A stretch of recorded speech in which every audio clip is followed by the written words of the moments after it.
Hello friends, मैं हूं विकास और आप सभी का स्वागत करता हूं नॉलेज किंगडम के इस प्लेटफॉर्म पर। आज हम बात करेंगे कि कैसे हम बड़ी आसानी से फ्लूट बजाना सीख सकते हैं।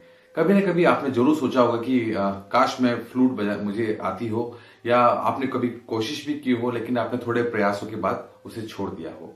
विश्वास मानिए, इस सेशन के बाद आप पाएंगे कि आप बहुत इजीली फ्लूट बजाना सीख गए हैं। बस थोड़ा सा संयम और थोड़ी सी प्रैक्टिस आपको करनी होगी। फ्लूट को बजाना सीखने से पहले आपको जरूरत है एक फ्लूट की। आप मार्केट में जाएं और किसी भी शॉपकीपर से आप सिर्फ ये कहें कि मुझे जी स्केल की फ्लूट मुझे दें। अलग अलग फ्लूट की आपको मार्केट में अवेलेबल मिलेगी, लेकिन आप बिगिनर्स के लिए जो मैं रेकमेंड करूंगा वो जी स्केल की फ्लूट है। आप उन्हें जी स्केल की फ्लूट लाएं और लाने के बाद सबसे पहले अब हम इसके स्ट्रक्चर को समझते हैं कि ये फ्लूट है क्या चीज और कैसे बजती है। यहाँ इस जगह जो फर्स्ट आप यहाँ पे जो छेद देख रहे हैं, इसे ब्लोइंग होल कहते हैं। यहां से हम एयर ब्लो करते हैं जिससे साउंड प्रोड्यूस होती है। इस तरफ यहाँ पर अलग से जो छेद बने हुए हैं, मैं इन छेदों को अलग से नंबर देता हूं 1 2 3 4 5 6। ये जो है इन्हें नोटेशंस हम कहते हैं। कोई भी फ्लूट जो बजती है वो रेजोनेंस के प्रिंसिपल पर वर्क करती है। जो साइंस के स्टूडेंट है वो बहुत अच्छे से जानते हैं। मैं बाकी लोगों को बता दूं, रेजोनेंस एक ऐसी प्रोसेस है जब हम एयर ब्लो करते हैं तो एक खास जगह पर जाकर एक हाई फ्रिक्वेंसी पे वो साउंड प्रोड्यूस करते हैं। इसी से हमें बांसुरी की आवाज आती है। तो बांसुरी को ब्लो करने के लिए आप सिंपल सी चीज को ध्यान रखें। देखिए, मैं जब इसको एयर ब्लो करता हूं तो इसमें साउंड प्रोड्यूस नहीं होती है। आपने बहुत सारे लोगों ने कोशिश, यही लोग यहाँ पे इस फ्लूट को बजाना छोड़ देते हैं और वो यहाँ निराश हो जाते हैं कि अरे यार बज नहीं रही है। लेकिन बेसिकली हम इस प्रिंसिपल को समझ लें कि फ्लूट बजती क्यों नहीं है और कब बजती है। अब कब नहीं बजती मैं आपको बताता हूं। जब हमारी फ्रिक्वेंसी मैच नहीं होती या हम ढंग से एयर ब्लो नहीं करते हैं, तब आवाज कैसी आती है।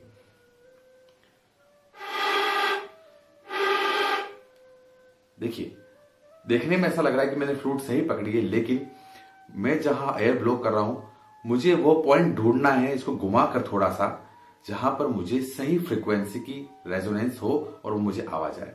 अब मैं इस फ्लूट को गलत बजाता बजाता इसको घुमाऊंगा और ये अचानक आप पाएंगे कि मुझे सही आवाज आनी शुरू हो गई। कैसे?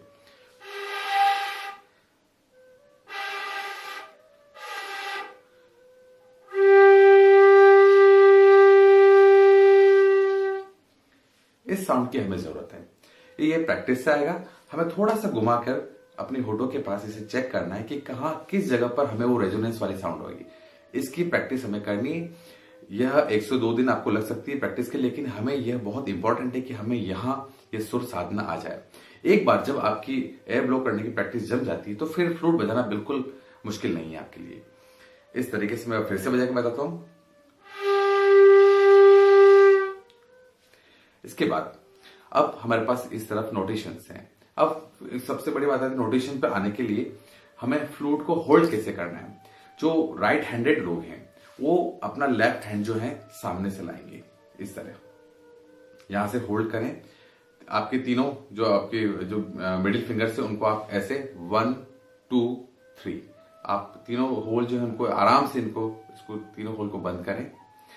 आप अपने राइट हैंड को अपनी तरफ से लाएं और इधर की 3 मिडिल फिंगर को आप इन तीनों छेदों को 1 2 3।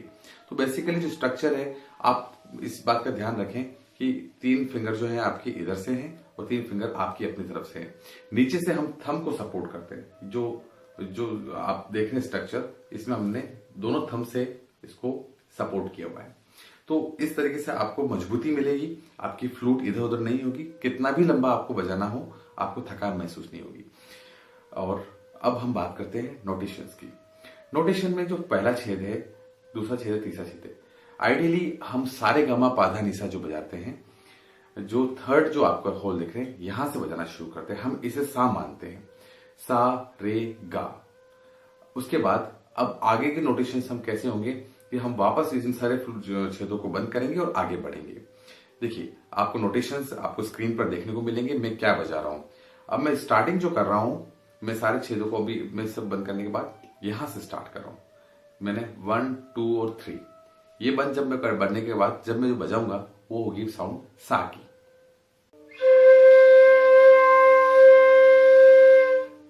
अब हमें जब एक फिंगर उठाऊंगा तो रे की आवाज आएगी। मैं फिर से सा बजा रहा हूं, फिर रे महसूस करेंगे। उसके बाद गा, मा, पा, धा, नी और अंत में ताम्र सप्तक का सा। कैसे?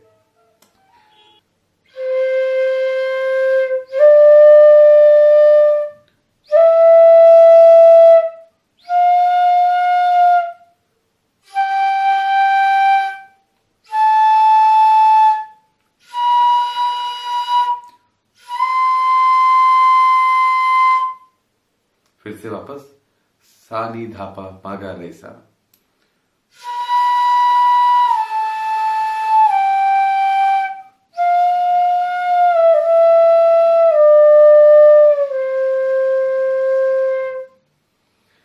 बहुत आसानी से आप इस चीज को बजा सकते हैं, लेकिन इसकी प्रैक्टिस आपको करनी होगी। एक बात और, जब भी आप एक स्वर से दूसरे स्वर में जाएं तो बड़े ज्यादा खड़े स्वर ना लगाएं। जो हार्ड जो आपको है, आपको जो स्वर नहीं लगाने, किस तरीके से, ऐसे अगर मैं बड़ा हार्ड स्वर जो जल्दी जल्दी से फिंगर्स को उठाऊंगा तो साउंड कैसी आएगी? ये बड़ा हार्ड लगता है सुनने में, आपको सुरीला नहीं लगेगा। सही तरीका क्या है? जब आप फिंगर्स को मूव करें तो बहुत जेंटली हमें, बहुत सॉफ्टली इनको उठाना है, इन छेदों को, और बहुत जेंटली हमें इन्हें बंद करना है। अब सुनिए जब हम सॉफ्टली बजाते हैं।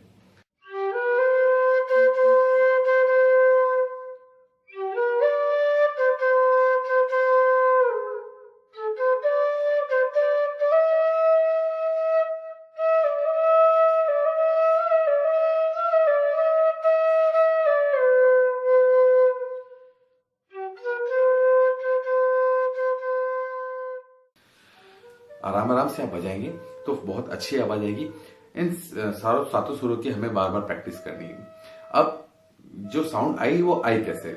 हमने सबसे पहले जो थर्ड, सेकंड, देन फर्स्ट, इनको हमने एक एक करके उठाया।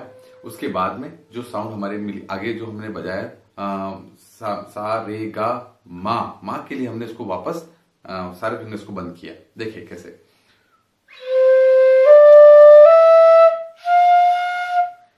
मां होने के बाद में अब हमने सारे छेदों को बंद किया और थोड़ी सी तेज एयर ब्लो की।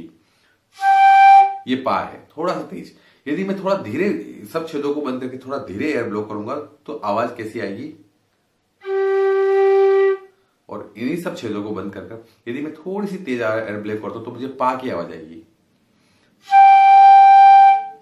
धा,